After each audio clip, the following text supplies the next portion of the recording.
আল্লাহ তাআলা বলেছেন, কুল, হে রাসূল আপনি বলে দেন, ইন্নামা আনা বাশারুম মিসলুকুম, আমি তোমাদের মতো মানুষ, তবে পার্থক্য হলো ইন্নামা ইউহা ইলাইয়া, আমার কাছে ওহী আসে, আমি নবী তোমরাও নবী না।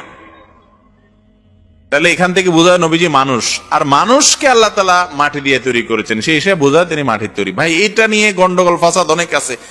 কাহফের যে 110 নম্বর আয়াতটা বলেছে, ও জীবনে আয়াতের তাফসীর পড়ছি কিনা আল্লাহ জানে। আল্লাহ কি বলছেন? কুল ইন্নামা আনা বাশারুম মিসলুকুম, মুহাম্মদ সাল্লাল্লাহু আলাইহি ওয়াসাল্লাম আপনি বলুন আমি তোমাদের মতো মানুষ। সেখানে আল্লাহ এটা বলেন নাই আমি তোমাদের মতো সাধারণ মানুষ, আবার এটাও বলেন নাই আমি তোমাদের মতো মাটির মানুষ। এই কথিত বক্তা নামের তক্তা মাটি শব্দটা নিচ থেকে যোগ করলো, এই অধিকারটাকে কে দিল? কথা বুঝেন না? আল্লাহ বলছেন আপনি বলুন আমি তোমাদের মতো মানুষ। ইউহা ইলাইয়া, আমার কাছে ওহী করা হয়। আল্লাহ তো এটা বলেন নাই আপনি বলুন আমি তোমাদের মতো সাধারণ মানুষ, আবার আল্লাহ এটাও বলেন নাই যে আপনি বলুন আমি তোমাদের মতো মাটির মানুষ। তাহলে যে বক্তা কোরআনে যা নাই তা বলে, এটা কয় নাম্বার বক্তা আপনারই বলেন? এটা মূর্খ বক্তা, ঠিক কিনা? আর আমি আগে বলেছি রাসূলুল্লাহর হাদিস, রাসূলুল্লাহ বলেছেন মান তাকাল্লামা ফিল কুরআনি বিগাইরি ইলমিন ফালিয়াতাবাওয়া মাকাদাহু মিনান নার, যে এলেম ছাড়া কোরআনের অপব্যাখ্যা করলো সেজন্য তার জায়গা জাহান্নামে নির্ধারণ করে। সেজন্য আমি বলি সব বক্তা জাহান্নামের বক্তা। এটা আমার কথা না, রাসূলুল্লাহর হাদিসটাই আমি বলি। সূরা কাহফের 110 নম্বরে আল্লাহ বলেছেন আপনি বলুন আমি তোমাদের মতো মানুষ। এটা কোরআন, এটা কি? এবার আসেন বুখারী থেকে একটা আমি হাদিস শোনাই।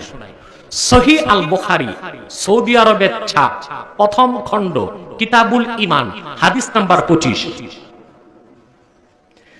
আবু বকর, ওমর, ওসমান, আলীর মতো সাহাবীরা একদিন রাসূলুল্লাহকে বললেন ক্বালু ইন্না লাসনা কাহাইআতিকা ইয়া রাসূলুল্লাহ।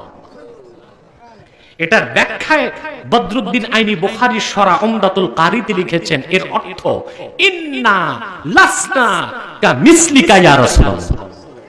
হুজুর আমরাও মানুষ, আপনিও মানুষ, কিন্তু আমরা তো আপনার মতো মানুষ নই। তো যে বক্তা নামের তক্তা কোরআনের ব্যাখ্যায় করলো যে কুল ইন্নামা আনা বাশারুম মিসলুকুম, আপনি বলুন আমি তোমাদের মতো মানুষ, সাহাবায়ে কেরাম কি এই আয়াতটা পড়ে নাই? তো তারা কেন বললেন আপনি মানুষ আমরাও মানুষ, কিন্তু আমরা আপনার মতো মানুষ নই? ব্যাখ্যা বুঝছে কি সাহাবায়ে কেরাম না এই বক্তা নামের তক্তা? সাহাবায়ে কেরাম যেটা বুঝেছেন সেই বুঝটাই আমাদের আহলুস সুন্নাহ ওয়াল জামাত।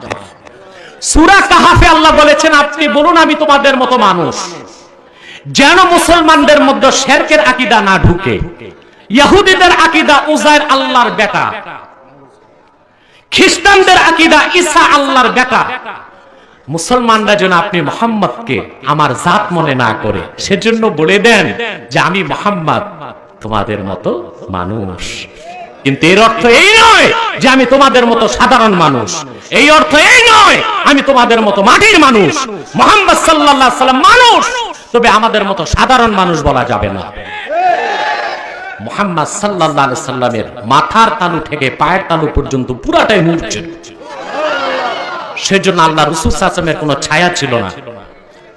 সুনান তিরমিজিতে হাদিসটি এসেছে, হাদিসটি ইমাম সুয়ুতী খাসাইস কুবরাতে বর্ণনা করেছেন। হাদিসটি বুখারীর সরাসরি উস্তাদ আব্দুর রাজ্জাক তার মুসান্নাফের জুজউল মাফকুদে বর্ণনা করেছেন।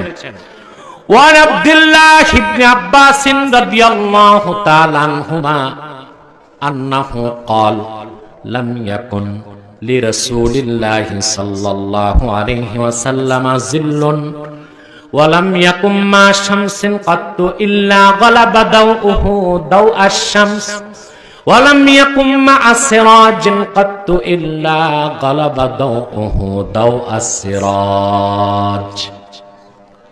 ইবনে আব্বাস বলেন মুহাম্মদ সাল্লাল্লাহু আলাইহি ওয়াসাল্লামের কোনো ছায়া ছিল না। মুহাম্মদ সাল্লাল্লাহু আলাইহি ওয়াসাল্লাম যখন সূর্যের আলোর নিচে দাঁড়াতেন, মুহাম্মদ সাল্লাল্লাহু আলাইহি ওয়াসাল্লামের দেহের নূর সূর্যের আলোর উপর প্রভাব বিস্তার করত। মুহাম্মদ সাল্লাল্লাহু আলাইহি ওয়াসাল্লাম যখন প্রদীপের সামনে দাঁড়াতেন, মুহাম্মদ সাল্লাল্লাহু আলাইহি ওয়াসাল্লামের দেহের নূর প্রদীপের আলোর উপর প্রভাব বিস্তার